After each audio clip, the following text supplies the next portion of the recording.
Hello aspirants, welcome to the TN bankers YouTube channel. நம்ம சேனலில் மெயின்ஸ்க்கான content and strategies ரெகுலராக கொடுத்துட்ருக்கோம். சேனலை சப்ஸ்கிரைப் பண்ணலைன்னா சப்ஸ்கிரைப் பண்ணிவிட்டு பக்கத்தில் இருக்க பெல் ஐக்கனை ப்ரெஸ் பண்ணிக்கோங்க. இந்த வீடியோக்கு லைக் பண்ணிக்கோங்க. வாங்க ஆஸ்பிரண்ட்ஸ், வீடியோக்குள்ளே போகலாம். இந்த வீடியோவில் என்ன பார்க்க போகிறோன்னா, union bank of India LBO exam சக்ஸஸ்ஃபுல்லாக நடந்து முடிஞ்சிருச்சு. இதோடைய எல்லா ஷிஃப்ட்டுடைய good attempts, exam level and எவ்வளோ கட் ஆஃப் வெரி இருக்க பாசிபிள் இருக்குது, யாரெல்லாம் கிளியர் பண்ண சான்சஸ் அதிகம், யாரெல்லாம் நெக்ஸ்ட் எக்ஸாம் நீங்கள் ஃபோக்கஸ் பண்ணணும் அப்படிங்கிற எல்லா டீட்டெயில்ஸும் இந்த வீடியோவில் பார்க்கலாம். பட் நீங்கள் இந்த எக்ஸாம் மட்டும் நம்பிட்டு இருக்க வேண்டாம், மற்ற எக்ஸாம்ஸை ஃபோக்கஸ் பண்ணுங்கள். நீங்கள் கிளியர் ஆனால் கூட, உங்களுக்கு பாசிபிள் இருந்தால் கூட இந்த எக்ஸாம் நம்ப வேண்டாம். ஏன்னா நீங்கள் இந்தியன் பேங்க் எல்பிஓவில் நீங்கள் ஏதாச்சும் கற்றுருப்பீங்க, எக்ஸ்பெக்ட் பண்ணியிருப்பீங்க நிறைய பேர், ஆனால் அவுட் ஆகிருக்கும். ஏன்னா இது கம்மி பேர் தான் எடுக்கிறாங்க, வெறும் 600 பேர் தான் எடுப்பாங்க. அதனால் யாருக்கு கிளியர் ஆகும், நார்மலைசேஷனில் எவ்வளோ மார்க் அடி வாங்கும், நீங்கள் எவ்வளோ அக்யூரேசியாக போட்டிருந்தீங்க, அதெல்லாம் டிபெண்ட் பண்ணி தான் கட் ஆஃப் இருக்கும். அப்படிங்கிறதுனால நீங்கள் இந்த எக்ஸாமை இந்த 600 பேருக்குள்ளே வருவீங்க அப்படிங்கிற ஒரு நம்பிக்கையில் இருந்தாலும், நீங்கள் வரக்கூடிய என்ஐஏசிஎல் இல்லை என்ஐஏசிஎல், இது நியூ ரெக்ரூட்மெண்ட்டு 17ஆம் தேதி அப்ளிகேஷன் ஸ்டார்ட் ஆகும். இன்னும் ஒரு 1 வீக்கில் இல்லைன்னா 1.5 வீக்கில் நமக்கு நோட்டிஃபிகேஷன் வந்துடும். அதாவது டிசம்பர் மிட்டுக்குள்ளே இந்த இதோடைய எக்ஸாம் ஜனவரி எண்டில் இருக்குது. இது கொஞ்சம் போட்டி அதிகமாக இருக்கக்கூடிய எக்ஸாம். அதனால் நீங்கள் நல்லா படிங்க. நான் ஓப்பனாக சொல்லுவேன், அது சொன்னால் நீங்கள் டீமோட்டிவேட் ஆகிறேன்னு ஒரு மேம் கமெண்ட்டில் போட்டிருந்தாங்க. அதாவது டாப்பர்ஸ் அதிகமாக இருக்கிறதுனால அவங்க இதுக்கு போட்டி போட வருவாங்கன்னு நான் சொல்லுவேன். ஆனால் நீங்கள் அவங்கள பீட் பண்ணணுன்னா நீங்கள் இருக்கிற இந்த ஒரு 50 டேஸை நீங்கள் யூட்டிலைஸ் பண்ணால் அவங்கள பீட் பண்ணலாம். இதை நான் சொன்னாக்கில் நீங்கள் என்ன சொல்கிறீங்கன்னா, நான் பயமுறுத்துறேன்னு சொல்கிறீங்க. பயமுறுத்தலை, இது ரியாலிட்டி. டாப்பர்ஸ் நிறைய பேர் இருக்காங்க இல்லையா, அவங்கள நீங்கள் பீட் பண்ணணுன்னா இருக்கிற டைம் யூட்டிலைஸ் பண்ணி நீங்கள் ஃபுல் எஃபர்ட், அவங்க 10 மணி நேரம், அவங்க 6 மணி நேரம் படிக்கிற நேரத்தில் நீங்கள் 10 மணி நேரம் படித்தா தான் நீங்கள் டாப்பரை பீட் பண்ணி 2 பேரும் ஈக்குவல் ஆக முடியும். அப்போ தான் நீங்கள் காம்படிஷனில் இருக்க முடியும். நான் உங்களை பயம்படுத்துறதுக்காக டாப்பர்ஸ் இருக்காங்க, நீங்கள் அவங்க கூட போட்டி போட முடியாது, நீங்கள் எக்ஸாம் எழுதாதீங்க அப்படின்னு சொன்னோன்னா அப்படி இல்லை. டாப்பர் போடக்கூடிய எஃபர்ட்டை விட நீங்கள் டைம் அதிகமாக எடுத்து, எஸ்பிஐ கிளர்க்கு இன்னும் கொஞ்சம் நாள் இருக்குது வர்றதுக்கு, நோட்டிஃபிகேஷனு எக்ஸாம் வர்றதுக்கு. அதனால் இப்போ இருக்கக்கூடிய அந்த 1.5 மந்த் 2.5 மந்த்லேருந்து 3 மந்த்து சாலிடாக நம்மக்கிட்ட இருக்குது குறைஞ்சது. அந்த மந்த்தை யூஸ் பண்ணி நீங்கள் டாப்பரை பீட் பண்ணுங்கன்னு தான் நாங்கள் சொன்னேன். நான் உங்களை பயன்படுத்துறதுக்காகவோ டிமோட்டிவேட் பண்ண, இதில் என்ன டிமோட்டிவேட் ஆக இருக்குது? உங்களுக்கு 3 மாதம் இருக்குது, நீங்கள் ஆவரேஜ் ஸ்டூடெண்ட்டாக இருந்தால் டாப்பர் கூட காம்படிட் பண்ணணுன்னா இந்த டைமை யூட்டிலைஸ் பண்ணி நீங்கள் உங்களோட கான்செப்ட் டெவலப் பண்ணிக்கோங்க. நீங்கள் டாப்பரை பீட் பண்ணிடலாம் அப்படின்னு நான் சொன்னேன். இதில் என்ன நீங்கள் டிமோட்டிவேட் ஆனீங்கன்னு தெரில, கமெண்ட் செக்ஷனில் போட்டிருந்தீங்க. எனக்கு கொஞ்சம் சரி இவங்களுக்கு புரிஞ்சிருக்காதுன்னு நினச்சிருந்தேன். என்னுடைய பர்பஸ் உங்களை பயன்படுத்தணுன்றது இல்லை. நீங்கள் 3 மாதம் இருக்கா உங்கள் கையில், எஸ்பிஐ பிஓக்கு 2.5 மாதம் இருக்கா, எஸ்பிஐ கிளர்க் மெயின்ஸுக்கு குறைஞ்சது 3-4 மாதம் இருக்கா, நீங்கள் உக்காந்து இப்போ இருந்தே நீங்கள் படிங்க. இதை பாருங்கள், நான் உங்களுக்காக எவ்வளோ எஃபர்ட் போடுறேன்னா, இந்த மெட்டீரியல் ரெடி பண்ண எனக்கு 3 மணி நேரம் ஆச்சு. இந்த வீடியோ ஷூட் பண்ண எனக்கு 3 மணி நேரம் 2 மணி நேரமாச்சு தேவைப்படும், டீட்டெயிலாக உங்களுக்கு புரியுற மாதிரி இப்போ எக்ஸ்பிளைன் பண்ணணுன்னா. ஸோ ஒரு 4 வீக், ஒரு வீக்குடைய பிடிஎஃபை நான் ஒரே பக்கத்தில் கொண்டு வந்திருக்கேன். பேங்கிங்கு டேபிளில் முக்கியமான இன்ஃபோ, அஃபேர்ஸ் க்ளவுட்லேருந்து, அதில் இருக்க கண்டென்ட்லேருந்து நானே ஓன் மேடாக எடுத்து ரெடி பண்ணது இது. இப்போ நீங்கள் இந்த பிடிஎஃப்பில் இந்த வீடியோவை பார்த்துட்டு போய் நேராக அஃபேர்ஸ் க்ளவுட் படிச்சிங்கன்னா நீங்கள் கரண்ட் அஃபேர்ஸ் ரெடி ஆயிருவீங்க. 4 மந்த் கரண்ட் அஃபேர்ஸ், இந்த மாதத்துலேருந்து நவம்பர்லேருந்து நீங்கள் 4 மந்த் கரண்ட் அஃபேர்ஸ் நீங்கள் படிச்சிட்டிங்களன்னா என்னாகும், நீங்கள் வரக்கூடிய எஸ்பிஐ கிளர்க் எக்ஸாம் தட்டி தூக்கிட்டு போயிடலாம். நான் அதை தான் சொல்ல வந்தேன். இப்போ இருந்தே நீங்கள் படிங்க. 4 மந்த்ஸ் இருக்கா, இப்போ இருந்தே நீங்கள் படிங்க. டிலே ஆகிடுச்சின்னு நீங்கள் டிமோட்டிவேட் ஆகக்கூடாது. டிலே ஆனது நல்லது தான். இப்போ இருந்து நீங்கள் உங்கள் பேசிக்லேருந்து ஆப்டி, ரீசனிங்கு எல்லாத்தையும் நீங்கள் உங்களுக்கு வீக்காக இருக்கிற செக்ஷன்லாம் இம்ப்ரூவ் பண்ணக்கூடிய டைம் இது. நீங்கள் எப்போ இருந்து ஆகஸ்ட்லேருந்து எக்ஸாம்னு ஒரே நாள் இல்லாமல் ஓடிட்டு இருக்கீங்க. உங்கள் வீக் கான்செப்டை நீங்கள் எப்போ தான் டெவலப் பண்ணுவீங்க? இந்த டைமை யூட்டிலைஸ் பண்ணிக்கோங்க அப்படின்னு சொன்னேன். அதுக்கு நீங்கள் கோச்சிக்கிட்டீங்க. சாரி மேம், உங்களுக்கு ஏதாச்சும் நான் டிமோட்டிவேட் பேசியிருந்தா மன்னிச்சிடுங்க. பட் ஆனால் என்னுடைய பர்பஸ் என்னென்னா, இருக்கக்கூடிய அந்த 4 மாதம் நீங்கள் யூட்டிலைஸ் பண்ணி டாப்பரை பீட் பண்ணணும். டாப்பரில் நல்லா படிக்கிற டாப்பரை நம்ம ஒன்றுமே பண்ண முடியாது. அவங்க கொஞ்சம் பேர் தான் இருக்காங்க. மீதி இருக்க டாப்பர் மீன்ஸ் ரிப்பீட்டர்ஸ், ஆல்ரெடி 4-5 வருஷமாக எக்ஸாம் எழுதிட்டு இருக்கிறவங்க. அவங்க அசால்ட்டாக இருப்பாங்க இல்லையா, அவங்கள தான் நம்ம டார்கெட் பண்ணி பீட் பண்ணி நம்ம பாஸ் பண்ணணும்.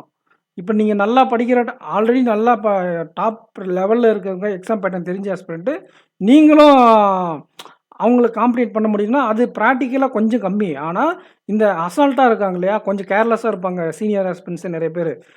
நோட்டிஃபிகேஷன் வரட்டும், ஹால் டிக்கெட் வரட்டும், லாஸ்ட் 4 டேஸ் வரட்டும், 5 டேஸ் வரட்டும், இந்த மாரி கரண்ட் அஃபேர்ஸ்லாம் படிக்காம, இந்த மாரி வீக்னஸ் இருக்கக்கூடிய டாப்பர்ஸ் இருப்பாங்க. அதாவது அவங்க ஆப்டி ரீசனிங் சூப்பரா வரும். ஜிஏ படிக்க மாட்டாங்க. அசால்ட்டா விட்டுருவாங்க.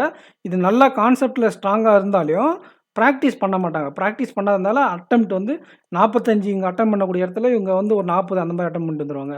பட் ஆனா அவங்க கான்செப்ட்ல ரொம்ப ஸ்ட்ராங்கா இருப்பாங்க. இந்த மாதிரி அசால்ட்டா இருக்கிற கேண்டிடேட்ஸ நம்ம பீட் பண்ணணும்னா, நம்ம இந்த 4 மாசம் நம்ம ஒர்க் அவுட் பண்ணா இவங்களுக்கு டஃப் குடுத்துடலாம். ஆனா ஆல்ரெடி கான்செப்ட்ல ஸ்ட்ராங்கா இருக்கக்கூடிய அந்த ஒரு 20% டாப்பர்ஸ் வந்து அவங்க ரெகுலரா எஃபோர்ட்டும் போட்டுட்டு இருப்பாங்க. பட் நீங்க அவங்கள பார்த்து பயப்பட தேவையில்ல. அவங்க கிளியர் ஆயிட்டு போயிடுவாங்க. இப்போ வரக்கூடிய ஐபிபிஎஸ், பிஓ, அவங்க கன்சிஸ்டன்ட் இருந்தனால ஆர்ஆர்பிலே கிளியர் பண்ணிட்டு போயிடுவாங்க. நமக்கு இந்த எஸ்பிஐக்கு காம்படிஷனுக்கு அவங்க வரமாட்டாங்க. கன்சிஸ்டா இருக்கிறவங்க. பட் இந்த கன்சிஸ்டா இல்லாத ஆஸ்பிரண்ட் மட்டும் தான் நமக்கு காம்படிஷன். நல்லா தெரிஞ்சுக்கோங்க. கன்சிஸ்டன்ட்டா இருக்கக்கூடிய டாப்பர்ஸ் வந்து இப்போ ஆர்ஆர்பில செலக்ட் ஆயிட்டு போயிடுவாங்க. இந்த கன்சிஸ்டன்ட் இல்லாம இருக்காங்க இல்லையா? அந்த அந்த டாப்பர்ஸ் வந்து அவங்க தான் நெக்ஸ்ட் கேரி ஃபார்வர்ட் ஆவாங்க. அவங்க சூதாரிச்சுட்டு சின்சியரா படிக்க ஆரம்பிக்கிறதுக்குள்ள, நீங்க இந்த இருக்கக்கூடிய 4 மாசத்த எஃபோர்ட் போட்டு, இந்த கேர்லெஸ்ஸா இப்ப எக்ஸாம் மிஸ் பண்ண டாப்பர்ஸ பீட் பண்ணுங்க. அப்படின்னு தான் நான் அந்த எஸ்பிஐ கிளர்க் நோட்டிஃபிகேஷன் வீடியோல ப்ரீவியஸ் வீடியோல சொல்லியிருந்தேன். பட் நீங்க என்ன நெனச்சுக்கிட்டீங்க, நான் உங்கள பயமுறுத்துறேன். இந்த மாரி டாப்பர் நெறைய பேர் இருக்காங்க. அதெல்லாம் நான் சொல்லல. நல்லா புரிஞ்சுக்கோங்க. டாப்பர் நெறைய பேர் இருக்காங்கனாலயும், கன்சிஸ்டன்ட்டா படிக்கிறவங்க கொஞ்சம் பேர் தான் இருப்பாங்க. கன்சிஸ்டன்ட்டா இல்லாம இருக்கக்கூடிய ரிப்பீட்டர்ஸ் தான் நெறைய பேர் இருக்காங்க. அவங்க இந்த ஆர்ஆர்பி ரிசல்ட்டுக்கு அப்புறம் சீரியஸ் ஆயிடுவாங்க. வரக்கூடிய எஸ்பிஐ எக்ஸாமுக்கு அவங்க தீவிரமா படிக்க ஆரம்பிப்பாங்க. அப்ப நீங்க அவங்க கூட அவங்க ஜனவரி ரிசல்ட்டுக்கு அப்புறம் தீவிரமா ஆகுறது, நீங்க இப்ப இருக்கக்கூடிய இந்த 1 மந்த் நீங்க எஃபோர்ட் போட்டு, அவங்களுக்கு முன்னாடி இருந்தே எஃபோர்ட் போடுங்க. அவங்களுக்கு டஃப் குடுங்க அப்படின்னு நான் சொன்னேன். நான் உங்கள பயமுறுத்துறதுக்காக நான் சொல்லல. நீங்களே சொல்லுங்க, ஜனவரி 1ஆம் தேதி ஆர்ஆர்பி ரிசல்ட் வந்துரும். இப்ப ஃபெயில் ஆன டாப்பர்ஸ் என்ன பண்ணுவாங்க? நம்ம இதுக்கு முன்னாடி எஃபோர்ட் ஒழுங்கா போடல. எஃபோர்ட் போடலான்னு அவங்க படிக்க ஆரம்பிப்பாங்க இல்லையா? இப்ப நீங்க பிகினரு இல்ல ஆவரேஜ் ஸ்டூடெண்ட்டா இருக்கீங்க. இப்ப அவங்க இந்த இடத்துக்கு இவங்க வந்து ஆக்குபை பண்ணிருவாங்க. அப்ப நீங்க எப்படி உள்ள போக முடியும்? அப்ப நீங்க இப்ப இருந்தே படிங்க. அப்படின்னு தான் நான் சொல்றேன். ஸோ திருப்பி திருப்பி சொன்னாக்ல ரொம்ப போர் அடிச்சிரும் உங்களுக்கு. நான் என்னுடைய கோர் பாயிண்ட் என்னன்னு சொல்லிட்டேன். நீங்க இப்ப இருக்கிற டைம யுட்டிலைஸ் பண்ணி டாப்பர்ஸ அசால்ட்டா அதாவது கேர்லெஸ்ஸா இருக்கக்கூடிய டாப்பர்ஸ பீட் பண்ணுங்க. நல்லா படிக்கிற ஆஸ்பிரண்ட்ஸ் ஆர்ஐபில வேலைக்கு போயிடுவாங்க. ஸோ ஆஸ்பிரண்ட்ஸ் குட் அட்டெம்ப்ட் பார்க்கலாம். குட் அட்டெம்ப்ட் பொறுத்த வரைக்கும் ரீசனிங் எபிலிட்டியில ரொம்ப நான் சொன்ன அந்த கேட்டகரி 1ல இருக்கக்கூடிய ஆஸ்பிரண்ட்ஸ் ஃபுல் அட்டெம்ப்ட் போட்டிருக்காங்க. குவான்ட்ஸ்ல ஃபுல் அட்டெம்ப்ட் போட்டிருக்காங்க. பட் என்ன இங்க அப்படின்னா, இந்த ரீசனிங்ல ஃபுல் அட்டெம்ப்ட் போட்டுங்க, குவான்ட்ஸ்ல ஃபுல் அட்டெம்ப்ட் போட்டுருக்காங்களா டவுட் தான். குவான்ட்ஸ்ல ஃபுல் அட்டெம்ப்ட் போட்டுங்க, ரீசனிங் ஃபுல் அட்டெம்ப்ட் போட்டுருக்கலாம் டவுட் தான். ஏதாச்சும் ஒண்ணுத்துல ஒரு 2, 3 கொஸ்டின் மிஸ் பண்ண வாய்ப்பு இருக்கு. அந்த டாப்பர்ஸ் கூட. அதனால இதுக்கு என்ன பண்ணலாம்னா, இதுக்கு ஒரு 40, 42 அந்த மாரி வச்சுக்கலாம். 42, 43 இந்த ஷிஃப்ட்டுக்கு. இந்த ஒவ்வொரு ஷிஃப்ட்டுக்கும் பார்த்துடலாம். இந்த ஷிஃப்ட்டுக்கு ஆவரேஜ் ஸ்டூடண்ட் 38. இதுக்கான டீட்டெயில் வீடியோ நான் கமெண்ட் செக்ஷன்ல அதாவது இங்க ஐகான்ல வரும் பார்த்துக்கோங்க. இந்த ஷிஃப்ட் கேண்டிடேட்டா இருந்தா பார்க்காம இருந்திருந்தா.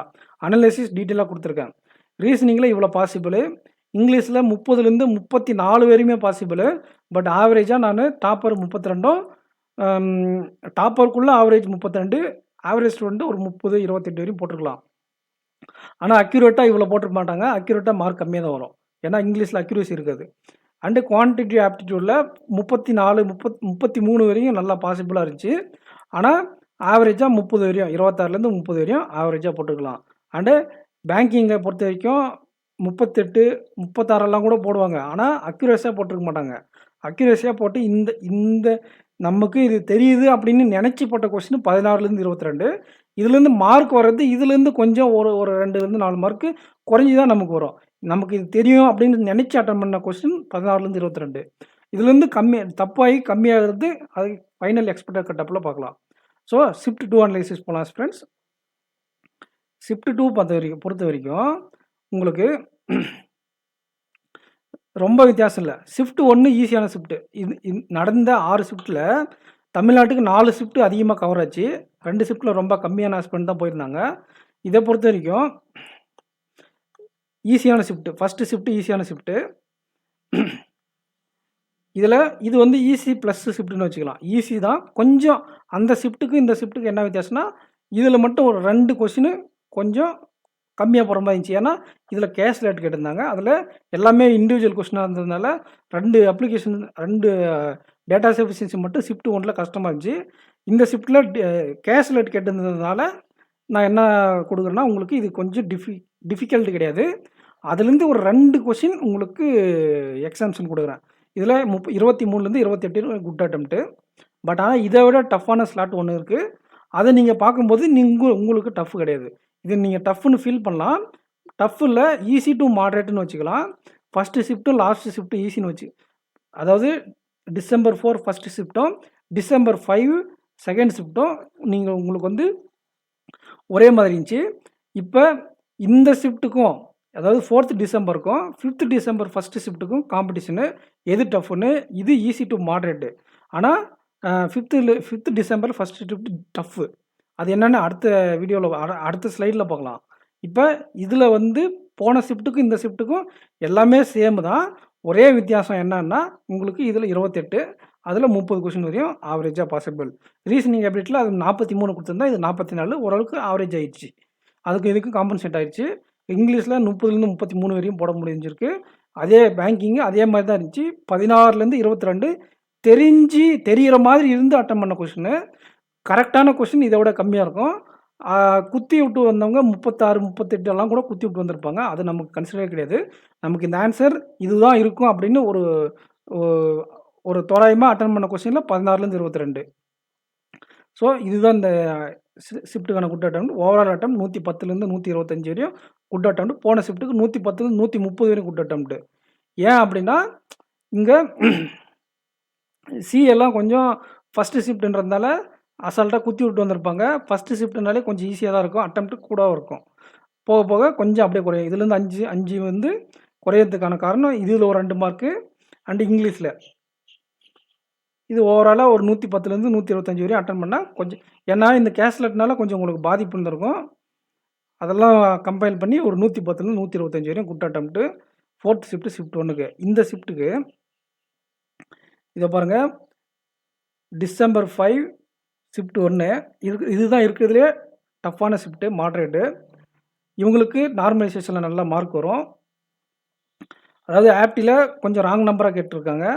இதுலேயும் 28. ஏன்னா டாப்பருக்கு அந்த ராங் நம்பரு அதெல்லாம் கிடையாது. டாப்பர் எதனாலும் போட்டுருவாங்க. இதில் மினிமம் 23, இதில் 22. ஒரு கொஷின் அதை விட கம்மி. இந்த ஆவரேஜ் ஸ்டூடெண்ட்டுக்கு ஒரு கொஷின். இது வந்து டிஃபிகல்ட்டாக இருந்தாலையும் இது யாரை பாதிச்சிருக்கோம், மற்ற ஷிஃப்ட்டுக்கும் இந்த ஷிஃப்ட்டுக்கும் அப்படின்னா டாப்பரை பாதிச்சிருக்காது. அதனால் 28 வரையும் இதுலேயும் போட்டிருக்கலாம். மாட்ரேட்டில் இருந்தாலும் 28 வரையும் அவங்க கொஸ்டின் பிக் பண்ணி கரெக்டாக நான் சொல்லி கொடுத்த மாதிரி கொஸ்டின் பிக் பண்ணியிருந்தீங்களா, லாஸ்ட் மினிட் டிப்ஸ் சொன்ன மாதிரி 28 என்ன 32 போட்டிருக்கலாம் அந்த ஷிஃப்ட்டில். ஆனால் அது மாதிரி கரெக்டாக நீங்கள் பிக் பண்ணியிருக்கணும் கொஸ்டினை. ஆனால் ஆவரேஜாக நம்ம 28 வரையும் எடுத்துக்கலாம். ஆவரேஜ் ஸ்டூடெண்ட்டுக்கு 22, டாப்பர் ஸ்டூடெண்ட்டுக்கு ஒரு 28லேருந்து 30 வரையும் பாசிபிள். இதில் பாசிபிள் 28 வரையும் பண்ணியிருந்தால் நீங்கள் நல்லா அட்டன் பண்ணியிருக்கீங்கன்னு வச்சுக்கலாம். ஏன்னா நார்மலைசேஷன் மார்க் உங்களுக்கு கிடைக்கும். ரீசனிங் எபிலிட்டியில் 42 வரையும் நல்லா போட்டுற மாதிரி தான் இருந்துச்சு. மற்ற செக்ஷன் மாதிரி தான் ரீசனிங் ஈஸி. இங்கிலீஷும் அதே தான். எல்லா ஷிஃப்ட்லையும் இங்கிலீஷ் ஒரே மாதிரி தான் இருந்திருக்கு. அண்டு பேங்கிங்கில் இது கொஞ்சம் மாட்ரேட்டாக இருந்திருக்கு. போன 2 ஷிஃப்ட்டும் ஈஸி டு மாட்ரேட்டு. இதில் மாட்ரேட்டு கொஞ்சம் கஷ்டமாக இருந்ததுனால 13 கொடுத்துருக்கேன். அதில் என்ன கொடுத்துருந்தேன், 14லேருந்து அந்த 2 ஷிஃப்ட்டுக்கும் 16லேருந்து 22 வரைக்கும் கொடுத்துருப்பேன். இந்த ஷிஃப்ட்டை பொறுத்த வரைக்கும் நமக்கு கொஞ்சம் கம்மியாக இருக்குது. ஏன் அப்படின்னா கொஞ்சம் டிஃபிகல்ட்டாக இருந்ததுனால 22 வரையெல்லாம் அக்யூரஸாக தெரிஞ்சிருக்காது. ஒரு 13லேருந்து 18 வரையும். அதனால தான் இது ஓவராலாகவே கொஞ்சம் டிஃபிகல்ட் ஸ்லாட்டுன்னு சொன்னது. இது 2 செக்ஷன் டஃப் பண்ணிட்டாங்க. என்னென்னா ஆப்டிடியூடும் டஃப் பண்ணிட்டாங்க, மாடரேட் ஸ்லாட் அதாவது ஜிகேவும் டஃப் பண்ணிட்டாங்க. இப்போ இந்த 2த்துலேயும் டஃப் பண்ணதுனால ஓவராலாக இது மாட்ரேட்டு. ஃபஸ்ட்டு ஷிஃப்ட்டில் 130, அதாவது 128லேருந்து 130 வரையும் ஃபஸ்ட்டு ஷிஃப்ட்டுக்கு சொன்னேன். செகண்ட் ஷிஃப்ட்டு 125 வரையும் மேக்ஸிமம் பாசிபிள். இதில் தேர்ட் ஷிஃப்ட்டில் 120 வரையும் பாசிபிள். பட் 104 போட்டிருந்தா கூட ஆவரேஜ் ஸ்டூடெண்ட்டுக்கு நீங்கள் நல்லா எக்ஸாம் பண்ணிட்டு வந்திருக்கீங்கன்னு நீங்கள் சாட்டிஸ்ஃபை ஆகிக்கலாம். கட் ஆஃப்னு பார்க்கும்போது இன்பிட்வீனில் உங்களோட அக்யூரேசி 120 போட்டவங்களில் இதோட அக்யூரேசி தெரியாது. 104 போட்டவங்க இதில் ஃபுல் அக்யூரேசி போட்டு வந்திருந்தாலும் நீங்கள் லீடிங்கில் தான் இருப்பீங்க. அது மார்க் கால்குலேஷன் பண்ணும்போது உங்களுக்கு தெரியும். ஸோ அந்த 5ஆம் தேதி ஃபஸ்ட்டு ஷிஃப்ட் டிஃபிகல்ட்டு, இது 2வது ஷிஃப்ட்டு. 2வது ஷிஃப்ட்டை பொறுத்த வரைக்கும் உங்களுக்கு ஃபஸ்ட்டு ஷிஃப்ட் அளவுக்கு ஈஸியால 2nd ஷிஃப்ட்டு டே 4 அதாவது 4th டிசம்பருடைய 2nd ஷிஃப்ட்டுக்கும் இதுக்கும் ஒரே மாதிரி தான் இருந்திருக்கு. 2ம் ஒரே மாதிரி தான் இருக்குது. என்ன கொஞ்சமாக வித்தியாசம் இருந்திருக்கு, அவ்வளோதான். இதே இங்கிலீஷில் ஒரு 100 அதே மாதிரி தான் இருந்திருக்கு ஆஸ்பிரண்ட்ஸ். ஒன்றும் பெரிய வித்தியாசம்லாம் இல்லை. ஈஸி டு மாடரேட் தான். அது நான் ஈஸி ப்ளஸ்ன்னு சொன்னேன். இது வந்து ஈஸி டு மாடரேட் தான். 2 ஒன்று தான். Easy plus easy to moderate. First shift easy first, அதுக்கு ஃபைனல் கட் ஆஃபில் சொல்லிடலாம். இங்கிலீஷு அதே மாதிரி தான் இருந்திருக்கு. அண்டு ரீசனிங்கும் அதே மாதிரி தான் இருந்திருக்கு. ஃபுல் அட்டெம்ப்ட் வரையும் போடலாம். 43 வரைக்கும் உங்களுக்கு என்னது ஆவரேஜ் டாப்பர்ஸ் எல்லாம் பாசிபிள். 38 வரைக்கும் ஆவரேஜ் ஸ்டூடெண்ட் போட்டிருந்தீங்களா, இதெல்லாம் ஆவரேஜ் ஸ்டூடெண்ட் நீங்கள் நல்லா பண்ணியிருக்கீங்க. நான் இவ்வளோ அட்டன் போட்டிருந்தா கூட நீங்கள் நல்லா பண்ணியிருக்கீங்க. சிஏ பொறுத்த வரைக்கும் 14லேருந்து 20. அங்கே ஃபஸ்ட்டு ஷிஃப்ட்டுக்கும் 2nd ஈஸி டு மாடரேட் ஏன் சொன்னோன்னா, இதை பாருங்கள், டே 1 ஷிஃப்ட் 2க்கும் டே 2 ஷிஃப்ட் 2க்கும் என்ன வித்தியாசம்னா, இந்த சிஏல மட்டும் கொஞ்சம் வித்தியாசமாக இருந்ததை தவிர அதில் 14 to 22 தெரிஞ்ச மாதிரி இருந்துச்சு. இதில் 14 to 20 தெரிஞ்ச மாதிரி இருந்துச்சு. அதனால் இது ஈஸி டு மாடரேட்டு. மற்ற 3 செக்ஷனும் எல்லா ஸ்லாட்டும் சேமாக இருந்திருக்கு எக்ஸப்ட் ஷிஃப்ட் 2. ஷிஃப்ட்டு இந்த டே 1 ஷிஃப்ட் 1 தவிர மற்ற எல்லா ஸ்லாட்டும் ஆல்மோஸ்ட் ஈக்குவலாக இருந்திருக்கு. இதில் குவான்ஸ் ஈஸியாக இருந்திருக்கு. ஆனால் டே 1 ஷிஃப்ட் 2ல் குவான்ஸில் ஒரு 2 மார்க் கம்மியாக போகிற மாதிரி இருந்துச்சு. இதில் 2 மார்க்கு, இதில் என்ன இருக்குன்னா, இதில் 2 மார்க் கம்மி பண்ணிவிட்டு இதில் 2 மார்க் அட்டன் பண்ணுறா இருக்குது. ஸோ மற்ற 3 செட்டும் ஓரளவுக்கு நார்மலைஸ் ஆகிடுச்சு. இந்த டே 2ல் ஷிஃப்ட் 1 மட்டும்தான் கொஞ்சம் மாடரேட் டிஃபிகல்ட் அந்த மாதிரி சொல்லிக்கலாம். ஸோ எக்ஸ்பெக்டட் கட் ஆஃப் பார்க்க போகக்கூடிய டைம் வந்து ஸ்டூடெண்ட்ஸ், நம்ம எக்ஸ்பெக்டட் கட் ஆஃப் பார்க்குறதுக்கு முன்னாடி ஆப்டிவ் வித் ஏகே சேனலில் அர்த்தமெட்டிக் சீரிஸ் உங்களுக்கு அப்கமிங் பேங்கிங் ப்ரிலிம்ஸ் மெயின்ஸ்க்காக யூஸ் ஆகும் கொடுத்துட்ருக்கேன். நீங்கள் சப்போர்ட் பண்ணுறதை பொறுத்து நான் அடுத்த டாபிக் கண்டினியூ பண்ணுறேன். இன்றைக்கி போட்டன் ஸ்டீம் முடிஞ்சிருக்கு. அதாவது இன்றைக்கி ப்ராஃபிட் அண்ட் லாஸ் கொண்டு வர போகிறேன். இதை பாருங்கள், பேங்கிங் உங்களுக்காக தான் கொண்டு வரேன். இது வந்து டேபிள் போட்டு நான் கொடுக்குறேன். உங்களுக்கு ஒரே ஒரு ஏபிஎஃப் சீட்டில் 1 வீக் கவர் ஆகிடும். இதில் பார்த்துட்டு நான் இந்த எக்ஸ்ப்ளனேஷன் கொடுப்பேன். படிச்சுட்டு நீங்கள் நேராக போய் அஃபேர்ஸ் க்ளோவில் எம்சிக்கு பார்த்துக்கலாம். ஸோ கட் ஆஃப் வீடியோ பார்க்கலாம் ஃப்ரெண்ட்ஸ். இந்த பேங்கிங் சீரீஸும் இந்த ஆப்டிவ் வித் ஏகே யூடியூப் சேனலையும் யூட்டிலைஸ் பண்ணிக்கோங்க. நம்ம சேனலை நீங்கள் ஷேர் பண்ணுங்கள். டிஎன் பேங்கர்ஸ் சேனலை உங்கள் பேங்கிங் படிக்கக்கூடிய ஆஸ்பிரண்ட்ஸ்க்கு ஷேர் பண்ணுங்கள். அப்போ தான் நம்ம நிறைய வீடியோ ப்ரொவைட் பண்ண முடியும். ஸோ ஆஸ்பிரண்ட்ஸ், எக்ஸ்பெக்டட் கட் ஆஃபை பொறுத்த வரைக்கும் என்ன சொன்னேன், ரீசனிங்கு எவ்வளோ 40 வரையும் பாசிபிள், 1.3. ஸோ நம்ம இண்டிவிஜுவலாக பார்த்துக்கலாம். ஒரு ஷிஃப்ட்டை எடுத்துக்கலாம். ஆவரேஜாக ரீசனிங்கை பொறுத்த வரைக்கும் 40 கொஷின் எல்லா ஷிஃப்ட்லையும் பாசிபிள். எவ்வளோ 1.33. அப்போ ரீசனிங்கில்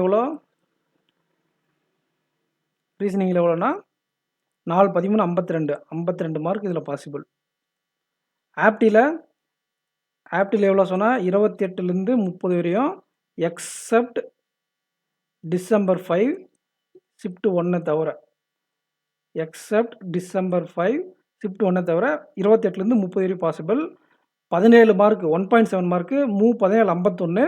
இன்பிட்வீன் 29 கொஷின் போட்டிருந்தா கூட 50 மார்க்கு உங்களுக்கு இதில் பாசிபிள்.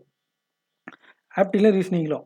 இங்கிலீஷில் அட்டெம்ப்ட் நீங்கள் 34 கொடுத்துருந்தா கூட அக்யூரேஷன்லாம் போய் உங்களுக்கு ஒரு 25 மார்க்கு. இங்கிலீஷில் 25 மார்க்ஸ். இதெல்லாம் மார்க்ஸு. ஸோ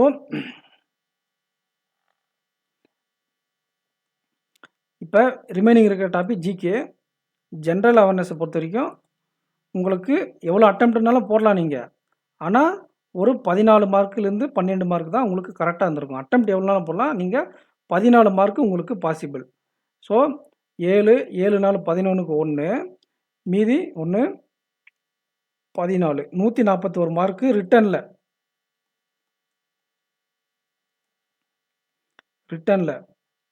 ப்ளஸ் ஒரு 14 மார்க்கு அதிகமான மார்க் தான் டிஸ்கிரிப்டிவில். பட் 600 பேருக்கு தான், 600 கேண்டிடேட்ஸ் தான் இருக்கிறதுனால நமக்கு 600 கேண்டிடேட்ஸ் தான் இருக்கிறதுனால நமக்கு என்னன்னா 14 600 கேண்டிடேட்ஸு கண்டிப்பாக ஒரு 1200 பேர் நமக்கு 14 மார்க் எடுத்தால் கூட போதுமானது, மற்ற செக்ஷனில் ஆவரேஜ் பண்ணிவிட்டு. ஸோ நீங்கள் டிஸ்கிரிப்டிவில் உங்களுக்கு 10 மார்க் தான் வர மாதிரி இருந்தால் கூட நீங்கள் இதில் எதனா சேர்த்து போட்டிருந்தால் கூட உங்களுக்கு கிளியர் ஆக வாய்ப்பு இருக்குது. ஸோ ரிட்டனில் 141, ரிட்டனில் 141, உங்களுக்கு டிஸ்கிரிப்டிவில் 14, ரெண்டும் சேர்ந்து உங்களுக்கு எவ்வளோ கட் ஆஃப் இருக்குது? 140, 155, ரெண்டும் சேர்ந்து 155 ப்ளஸ் ஆர் மைனஸ் 5. அது என்ன சார் ப்ளஸ் ஆர் மைனஸ் 5? நீங்கள் எப்போயுமே கம்மியாக சொல்லுவீங்களே, இந்த டைம் ஏன் அதிகமாக சொல்கிறீங்க அப்படின்னா, நார்மலைசேஷன் அவ்வளோ வேரியேஷனில் இருக்கும். ஏன்னா இந்த டிசம்பர் 5 ஷிஃப்ட் 1க்கு உங்களுக்கு 5 மார்க் வரையும் உங்களுக்கு ஆட் ஆக வாய்ப்பு இருக்குது. இந்த ஃபஸ்ட்டு ஷிஃப்ட் போனவங்களுக்கு ஒரு 3 மார்க் வரையும் குறைய வாய்ப்பு இருக்குது. அதிலே 2வது ஷிஃப்ட்டு வந்தவங்களுக்கு 2 மார்க் ஆட் ஆகும். ஸோ எந்த ஷிஃப்ட்டில் எவ்வளோ வேணாலும் மார்க் இன்க்ரீஸ் ஆகலாம், குறையலாம். பட் இந்த கேண்டிடேட்ஸுக்கு ரொம்ப டிசம்பர் 5 ஷிஃப்ட் 1 கேண்டிடேட்ஸ்க்கு நிறைய மார்க் வர்றதுக்கு வாய்ப்புகள் இருக்குது. அது இருக்கிறதுலே கொஞ்சம் டிஃபிகல்ட்டான ஸ்லாட்டு. ஸோ ஆஸ்பிரண்ட்ஸ், இதிலேருந்து ஆல்மோஸ்ட் நீங்கள் மற்ற கேண்டிடேட்ஸ்க்கு நீங்களே ஸ்பெக்குலேட் பண்ணிக்கோங்க. எஸ்சி எஸ்டி கேண்டிடேட்டுக்கெல்லாம் நம்ம இவ்வளோ தான் இருக்குன்னு அக்யூரேட்டாக சொல்ல முடியாது. இதுலேருந்து ஒரு 8லேருந்து 10 மார்க் நீங்கள் மைனஸ் பண்ணி நீங்களே கன்சிடர் பண்ணிக்கோங்க. ஓபிசி கேண்டிடேட்டுக்குன்னா ஒரு சில சமயத்தில் என்ன பண்ணுவாங்கன்னா, எல்லாருக்கும் ஒரே கட் ஆஃப் வச்சுட்டு இன்டர்வியூவில் ஃபில்டர் பண்ணுவாங்க. அண்டு அந்த மாதிரி நடந்தால் 155 தான் இருக்கும் கட் ஆஃபு. ஒருவேளை இண்டிவிஜுவலாக பிச்சாக்கில் இந்த 155ன்றது 158 ஆகலாம், இந்த ஓபிசிக்கு 155 வரலாம், அண்டு எஸ்சி எஸ்டி கேண்டிடேட்டுக்கு 148, 145 அந்த மாதிரி வர வாய்ப்புகள் இருக்குது. எஸ்டி கேண்டிடேட்டுக்கு ஒரு 143, 144 அந்த மாதிரியும், எஸ்சி கேண்டிடேட்டுக்கு ஒரு 148 அது மாதிரி இண்டிவிஜுவலாக எடுத்தால் வரும். பட் ஆனால் காமனாக எடுத்தால் 155 எல்லாருக்குமே 155 போட்டு கொடுத்தாலும் கொடுப்பாங்க. அதுலேருந்து எஸ்டி ஒதுக்கி விட்ருவாங்க, அவங்களுக்கு கம்மியாக போட்டு கொடுத்துருவாங்க. மற்ற SC, general, OBC, EWS, sorry aspirants, EWS இங்கே கிராப் ஆகிட்டு இருக்குது, கோச்சிக்காதீங்க. உங்களுக்கு ஒன்றும் இல்லை, ஓபிசிலேருந்து ஒரு 2 மார்க் குறைச்சிக்கோங்க, அவ்வளோதான். ஜென்ரல்லேருந்து 2 மார்க் வச்சா ஓபிசி, ஓபிசிலேருந்து 2 மார்க் வச்சா உங்களுக்கு இடபிள்யூஎஸ். இந்த இதுலேருந்து ஒரு 3 மார்க் வச்சா எஸ்சி, எஸ்சிலேருந்து ஒரு 4 மார்க் வச்சா எஸ்டி. இப்படி தான் கட் ஆஃப் டிஃப்ரென்ஸ் இருக்கும். ஸோ ஆஸ்பிரண்ட்ஸ், இதை பாருங்கள், கட் ஆஃபை பொறுத்த வரைக்கும் இது அட்டம்ப்ட்டு, அதோட மார்க் கன்வர்ஷனு. ரீசனிங்கில் 52 கட் ஆஃப். இப்போ தெளிவாக சொல்கிறேன் பார்த்துக்கோங்க. Union bank LBO expected cut off என்னென்னா, ரீசனிங்கில் 52 வரையும் மார்க்கு, ஆப்டிடியூடில் 50 வரையும் மார்க் கிடைக்கும். அதாவது ரீசனிங்கில் யூனியன் பேங்க் எல்பிஓ கட் ஆஃபில் பார்க்கும்போது ரீசனிங்கில் 52 மார்க் கிடைக்கும், ஆப்டியில் 50 மார்க் கிடைக்க வாய்ப்பு இருக்குது. இங்கிலீஷில் 25 மார்க் வரையும் பாசிபிள், ஜென்ரல் அவேர்னஸில் 14 மார்க் வரையும் பாசிபிள். இதெல்லாம் சம் பண்ணால் 149 return mark possible. And 14 mark டிஸ்கிரிப்டிவ்க்கு. இது ரெண்டும் சம் பண்ணால் 155. டிஃபிகல்ட்டி ஸ்லாட்டான டிசம்பர் 5 ஷிஃப்ட் 1க்கு 5 மார்க் வரையும் ஆட் ஆக வாய்ப்பு இருக்குது. மற்ற ஷிஃப்ட்டில் 2 மார்க் ஆட் ஆக வாய்ப்பு இருக்குது. ஃபஸ்ட்டு ஷிஃப்ட்டில் மார்க்கு கொஞ்சம் ரொம்ப அதிகமாக குறையாது, 1 மார்க் 2-3 மார்க் குறைய வாய்ப்புகள் இருக்குது. ஏன்னா அதில் அட்டம்ப்ட் நிறைய பேர் கூட கொடுத்துருக்காங்க. ஸோ ஜென்ரல் எல்லாருக்கும் ஒரே கட் ஆஃபாக வந்தால் 155 ப்ளஸ் ஆர் மைனஸ் 155 ரேஞ்சில் இருக்கும். இதுவே பிரித்து கொடுத்தா இதில் 158, ஓபிசிக்கு ஒரு 155, இவங்களுக்கு ஒரு 153, 154 அது மாதிரி இடபிள்யூஎஸ்க்கு. எஸ்சி எஸ்டி கேண்டிடேட்டுக்கு அதுலேருந்து ஒரு 3 மார்க் மைனஸ் பண்ணி ஒரு 150, 148 ரேஞ்சில் இருக்கும். 144, 143 அந்த மாதிரி எஸ்டி கேண்டிடேட் இருக்கும். இவங்களுக்கெல்லாம் ஸ்டாண்டர்டே கிடையாது பிரித்து கொடுத்தா. பட் ஆனால் ஜென்ரலுக்கும் ஓபிசிக்கும் ரொம்ப வித்தியாசம் இருக்காது, 1 மார்க் 2 மார்க் தான் வித்தியாசம் இருக்கும். எஸ்சி எஸ்டி கேண்டிடேட்டுக்கெலாம் எவ்வளோ மார்க் வித்தியாசம் வருது ப்ரெடிக்ட் பண்ணுறதுக்கு கொஞ்சம் கஷ்டம். அந்த ரேஞ்சில் நீங்களே ப்ரெடிக்ட் பண்ணிக்கோங்க. இப்போ நான் சொன்ன ரேஞ்சில் ப்ளஸ் ஆர் மைனஸ் 2 மார்க்கு. ஓவராலாக 155 ப்ளஸ் ஆர் மைனஸ் 5, 150 கூட இருக்கலாம் கட் ஆஃப், 156 கூட இருக்கலாம், based on normalisation. So aspirants, இதுதான் நம்மளுடைய டிஎன் பேங்கர்ஸுடைய எக்ஸ்பெக்டட் கட் ஆஃப். அண்டு நான் உங்களை எதுவும் டீமோட்டிவேட் பண்ணுறதுக்காகலாம் எந்த வீடியோவும் நான் போடுறது கிடையாது. இதுதான் பாசிபிள், இதுதான் இருக்கிறதுல ரியாலிட்டி. இதுதான் நீங்கள் இதை அண்டர்ஸ்டாண்ட் பண்ணி உங்களுடைய லெவலு, உங்களுடைய கான்செப்டை இம்ப்ரூவ் பண்ணுங்கள். ஸோ அப்போ தான் நீங்கள் போட்டித் தேர்வில் பாஸ் பண்ண முடியும். இல்லைனா இப்போ இருக்கிற மாதிரி டெய்லியும் போய் மாதம் 800 அப்ளிகேஷன் போட்டு எக்ஸாம் எழுதிட்டு வாங்க, வருஷம் ஃபுல்லாக உட்காந்து எழுதிட்டே இருங்க தான் நான் சொல்ல முடியும். டீமோட்டிவேட் பண்ணல நான். காம்படிஷன் அதிகமாக இருக்குது, நீங்கள் உங்களோட லெவலை இம்ப்ரூவ் பண்ணிக்கோங்க அப்படின்னு உங்களோட ரியாலிட்டியை சொல்கிறேன். நானும் வந்து எஸ்பிஐ கிளர்க்கு ஒரு கோர்ஸை லான்ச் பண்ணிவிட்டு எஸ்பிஐ கிளர்க்கு விற்கிறதுக்கும் நாளைக்கு நோட்டிஃபிகேஷன் வருது, அடுத்த வாரம் நோட்டிஃபிகேஷன் வருது அப்படின்ட்டு எப்போ ஆகஸ்ட்லேருந்து சொல்கிறாங்க. அடுத்த வாரம் நோட்டிஃபிகேஷன் வருது, அடுத்த வாரம் நோட்டிஃபிகேஷன் வருது, அடுத்த வாரம் நோட்டிஃபிகேஷன் வருதுன்னு. எஸ்பிஐபிஓ நான் சொன்னேன் இந்த மாதிரி இந்த டேட்டில் எக்ஸாம் வருதுன்னு அக்யூரேட்டாக சொன்னேன். அந்த டேட்டு உங்களுக்கு போஸ்ட்போன் ஆகிடுச்சு. ஸோ எக்ஸாம் அதுக்கான இப்போ பாசிபிள் இருக்கிற டேட் சொல்லியிருக்கேன். இந்த மாதிரி எஸ்பிஐ கிளர்க்கு இந்த மாதம் நோட்டிஃபிகேஷன் வருது, இந்த மாதத்தில் எக்ஸாம் இருக்குது அப்படின்னு யாரானா சொன்னாங்களா? அப்புறம் எப்படி நீங்கள் பிளைண்டாக நோட்டிஃபிகேஷன் வரும் படிங்க அப்படின்னா நம்புவீங்க? நீங்கள் பிளைண்டா ஒரு நோட்டிஃபிகேஷன் படிக்கிறத காட்டிலும், நீங்க என்ன பண்ணணும்னா, இப்ப நம்மகிட்ட கையில இருக்கிற என்ஐஏஎஸ்எல் எக்ஸாம்க்கு நீங்க படிங்க அப்படின்றேன். நீங்க என்ஐஏஎஸ்எல் எக்ஸாம் படிச்சா எஸ்பிஐ கிளர்க் யூஸ் ஆகாம போயிடுமா? இல்ல இப்ப நான் ஐடிபிஐ எக்ஸாம்க்குலாம் அப்ளை பண்ணி எழுத சொல்றேன். பட் ஆனா அந்த ஜாப்ல நெறைய டிஃபிகல்டீஸ் எல்லாம் இருக்கு. நான் அத ஆஸ்பிரண்ட்ஸ்க்கு நான் சொல்லவே இல்ல. எக்ஸாம் எழுதி ரிசல்ட் வந்ததுக்கப்புறம் ஜாயின் பண்ணலாமா வேணாமான்னு அவங்ககிட்ட சொல்லுவேன். ஆனா ஜேஏஎம் ஆஃபீசர் போஸ்ட்டு அதில பாசிட்டிவ் இருக்கும், நெகட்டிவ் இருக்கும். ஆனா எக்ஸிக்யூட்டிவ் போஸ்ட்லாம் ரொம்ப அவங்க குடுக்குற சம்பளத்துக்கு நம்ம வேலை அதிகமா வாங்குவாங்க.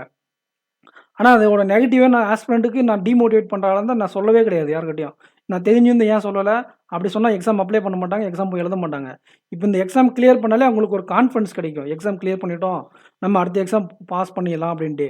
ஸோ நீங்க ஜாயின் பண்றது அவங்களோட விருப்பம். நான் ஒரு வீடியோ போடுவேன். எக்ஸிக்யூட்டிவ் ரிசல்ட் வந்த உடனே எக்ஸிக்யூட்டிவ் ஜாப்ல என்னென்ன டிஃபிகல்ட் இருக்கு? நீங்க அடுத்த எக்ஸாம் படிக்கலாமா? பாஸ் பண்ண முடியுமா? வேற எக்ஸாம் படிக்க டைம் இருக்குமா? இல்ல இதோட சேலரி என்ன? இதோட குரோத் ப்ரமோஷன் என்ன? தனியா நான் ஒரு வீடியோ போடுவேன். அப்ப அத பார்த்துட்டு அவங்க ஜாயின் பண்ணுவாங்க. ஜாயின் பண்றத அப்ப டிசைட் பண்ணிப்பாங்க. பட் போய் எக்ஸாம் எழுதுனால அவங்களுக்கு ஒரு எக்ஸாம் எக்ஸ்பீரியன்ஸ் கிடைச்சுதா? அப்ப அந்த எக்ஸ்பீரியன்ஸ் வச்சு அடுத்த எக்ஸாம்க்கு ஒரு இந்த சிஏல இந்த தப்பு பண்ணோம். ஆப்டில இந்த தப்பு பண்ணோம். அந்த மாரி அவங்க அனலைஸ் பண்ண யூஸ் ஆகும். அதனால இந்த மாரி எக்ஸாமே நான் மோட்டிவேட் பண்ணி எழுத சொல்ல ஆஸ்பிரண்ட். நான் சொல்லக்கூடிய ஒரு மென்டார் மாதிரி சொல்லிட்டு இருந்தேன். அதே நீங்க வந்து என்ன எடுத்துக்கிட்டீங்க? பயமுறுத்துறேன். நீங்க ஏன் பயமுறுத்துறீங்க? உங்க வீடியோ பார்த்தா பயமா இருக்குன்னு நீங்க கமெண்ட் பண்ணது உங்களுடைய ஒப்பீனியன் அது. நான் தப்புன்னு சொல்ல மாட்டேன். இத பார்த்து நீங்க பயந்திருக்கலாம். ஆனா காம்படிஷன் என்னன்னு நீங்க தெரியணும்ல. காம்படிஷனே தெரியாம அதாவது கம்ஃபோர்ட் ஜோன விட்டு வெளிய வரணும் அப்படின்னு சொல்லுவாங்க. கம்ஃபோர்ட் ஜோன விட்டு வெளிய வரலன்னா, நீங்க எக்ஸாம் மட்டும் பாஸ் பண்ண முடியாது. உங்களுக்கு தேவையான பதில நான் வியூஸ் வாங்கி சப்ஸ்கிரிப்ஷன் வாங்கணும்னு அவசியம் இல்ல. எது ரியாலிட்டியோ அத தான் நான் உங்ககிட்ட சொல்ல முடியும். எது ரியாலிட்டியோ, எது உங்கள மோட்டிவேட் பண்ணுமோ, எப்படி உங்கள மோட்டிவேட் பண்ணி படிக்க வைக்கணுமோ, அதுதான் ஒரு மென்டாருடைய வேல, ஒரு வாத்தியாருடைய வேல. அத தான் நான் பண்ணிட்டுருக்கேன். சரிங்களா? உங்கள நான் பயமுறுத்தவே இல்ல. 4 மாசம் எக்ஸாம் இருக்கு. நீங்க படிங்கன்னு தான் சொன்னேன். திரும்ப திரும்ப எத்தன தடவ சொல்லிட்டேன். உங்களுக்கு புரிஞ்சிருக்கும்னு நெனைக்கிறேன் ஹஸ்பண்ட். ஒரு சில பேர் பயந்துருக்கீங்க. ரொம்ப பேர்லாம் இல்ல. ஒரு ஆள் தான் அந்த மாரி கமெண்ட் பண்ணாங்க. மீதியெல்லாம் நான் கேட்டதுக்கு டெலகிராம் குரூப்ல கேட்டேன். டிஎன் பேங்க்ஸ் டெலகிராம் எல்லாருமே இது வந்து அவங்களுடைய மிஸ் அண்டர்ஸ்டாண்டிங்கா கூட இருக்கலாம் அப்படின்னு தான் சொன்னாங்க. எல்லாருக்குமே மோட்டிவேட்டா தான் இருந்திருக்கு. என்னோட வீடியோ கண்டிப்பா சேனல ரெகுலரா ஃபாலோ பண்ணுங்க. உங்களுக்கான பெர்ஃபெக்ட்டான கைடன்ஸ் நம்ம சேனல்ல குடுக்கப்படும். ஸோ ஆஸ்பிரண்ட்ஸ் இந்த வீடியோ புடிச்சிருந்தா லைக் பண்ணிக்கோங்க. சேனல சப்ஸ்கிரைப் பண்ணிக்கோங்க. உங்க ஃப்ரெண்ட்ஸுக்கு ஷேர் பண்ணுங்க.